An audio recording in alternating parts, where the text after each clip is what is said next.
नमो बुद्धाय.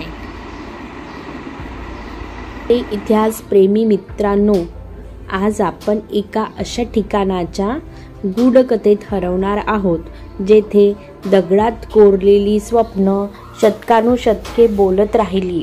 अफगाणिस्तानमधील Bamiyan खोरे, जेथे एकेकाळी उभ्या होत्या जगातील सर्वात भव्य आणि प्राचीन बुद्ध मूर्ती.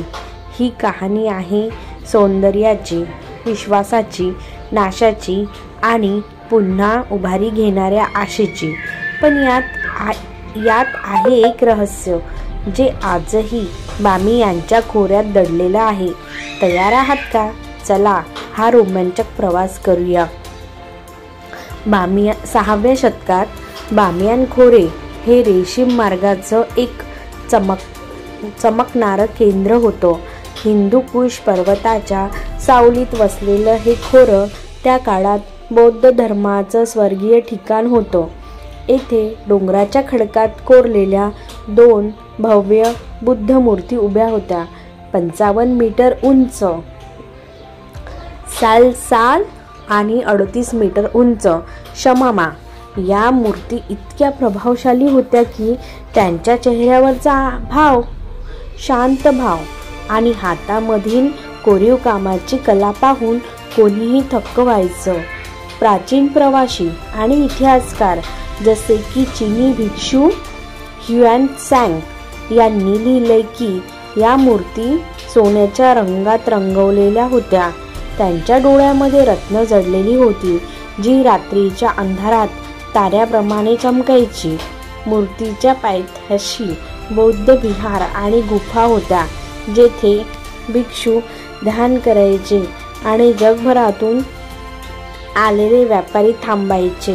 बामियान हे फक्त धार्मिक स्थळ नव्हतं, तर ते होतं संस्कृती, कला आणि मानवाच्या असीम सामर्थ्याचा संगम. पण असं म्हणतात की या मूर्तीमध्ये एक रहस्य दडलेलं होतं. स्थानिक कथानुसार मूर्तीच्या आत गुप्त खोल्या आणि प्राचीन खनिजे लपलेले होते. खरं की खोटं याचं उत्तर कदाचित बामियानच्या गुंफांमध्ये दडलंय. कालचक्र फिरलं.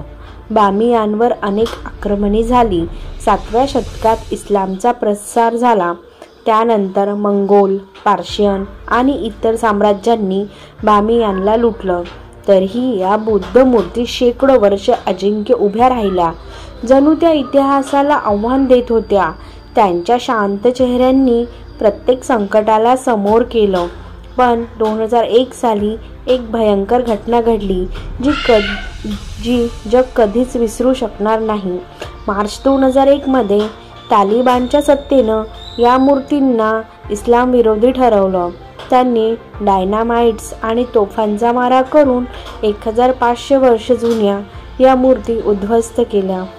बामियान खोऱ्यात धुराचे लोट पसरले आणि मूर्तीच्या जागी फक्त रिकाम्या खड्ड्यांचा सन्नाटा राहिला. युनेस्कोच्या जागतिक वारसा स्थळांचा हा नाश मानवतेच्या सांस्कृतिक इतिहासावर एक क्रूर हल्ला होता.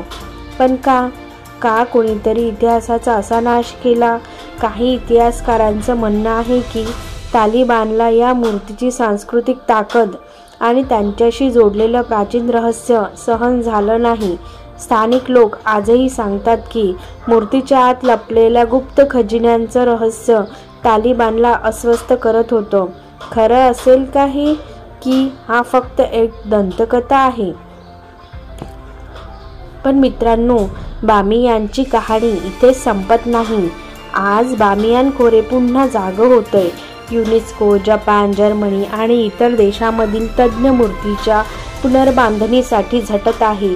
3D लेझर स्कॅनिंग आणि होलोग्राम तंत्रज्ञानाने या मूर्तीची आभासी प्रतिकृती बनवली गेली आहे. रात्रीच्या अंधारात जेव्हा ही होलोग्राम्स प्रोजेक्ट केली जातात तेव्हा बामियान पुन्हा आपलं प्राचीन वैभव जागवतं. स्थानिक बामियानवासी या मूर्तींना त्यांच्या पूर्वजांचा वारसा मानतात. एक स्थानिक वृद्ध सांगतो, या मूर्ती फक्त दगड नव्हत्या, त्या आमच्या श्रद्धेचं आणि शांततेचं प्रतीक होत्या. आजही खोऱ्यातील गुफांमध्ये बौद्धकालीन चित्रे आणि शिल्प जतन केली जात आहेत.